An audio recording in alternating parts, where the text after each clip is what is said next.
So right now, we do have some time before the contract actually expires, a couple weeks. But I want to ask you, are we starting to see any impact when it comes to shipping costs? We're going to show a chart right now. Over the last few months, we've seen shipping costs really kind of move to the upside. According to your data, increases of more than 300% if you're going from Asia to the U.S. West Coast ports or Asia to the U.S. East Coast ports. Big jumps, as you can see here on the chart. Are we starting to see any upside movement just with this potential threat? Well, that's a great question because a lot of things are happening at once. What drove those increases that you see on the Freightos terminal there is, number one, the Red Sea crisis. And strangely, even though ships from Asia to the US West Coast don't go through the Suez Canal, they're quite impacted by the fact that the Suez Canal has virtually been closed by the Houthi attacks. And that just reduces the capacity available in the whole network globally, because ships are still busy circumventing Africa. That takes more shipping capacity out of the network globally. And that's been one big factor of the increase in rates. The second factor, of course, is peak season. People are stocking up, retailers stocking up for the holiday season.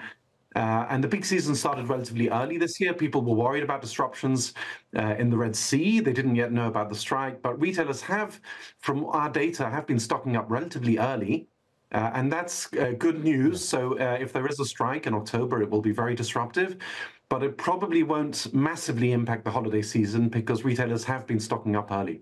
You know, that was the question I was going to ask you. I've also been talking to a lot of trucking companies, other logistics companies, and they're telling a very similar story to what you're saying. In fact, I was looking up the data on U.S. container shipments on U.S. rails. Big increases over the last month, double digits higher each of the last few weeks. Generally, container shipments are those consumer goods, things that have, you know, holiday gifts and PlayStations and sneakers in them. So from what you're hearing as well, is most of the holiday goods, are most of the holiday goods, are they already here in the U.S.? And does this potential strike, does it have a limited impact on holiday, you know, supplies and what's going to be on the shelves, or could it still have a bigger impact?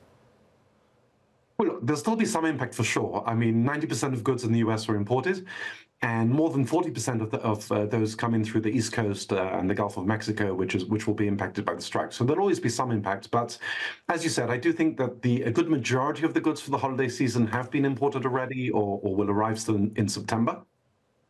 So a strike in October will not impact most goods. But of course, Americans buy a lot of goods. So there are always going to be some of them which are impacted when the ports close, you know.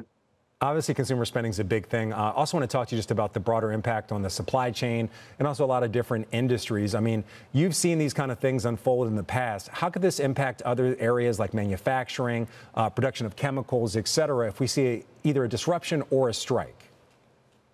Yeah, well, we haven't seen a strike on the East Coast since 1977 when I was very young. But of course, we've seen other disruptions, COVID, obviously, other strikes, you know, the port closure in Baltimore. So yeah, you know, when ports close, especially multiple ports, and the East Coast has 6 of the top ports in the United States. So if all of those ports close, that will impact the flow of goods. It will impact the flow of parts. To a lot of factories will be short of parts. They'll try, of course, even now, people may be trying to move their goods to routes through the West Coast, because of course, what's shipping now from Asia is going to arrive, or you know, after October 1st. So already now, people are starting to think and also use Freightos to look for alternatives to ship through the West Coast, to ship by air. So yeah, people will try to minimize the impact, but there will be an impact.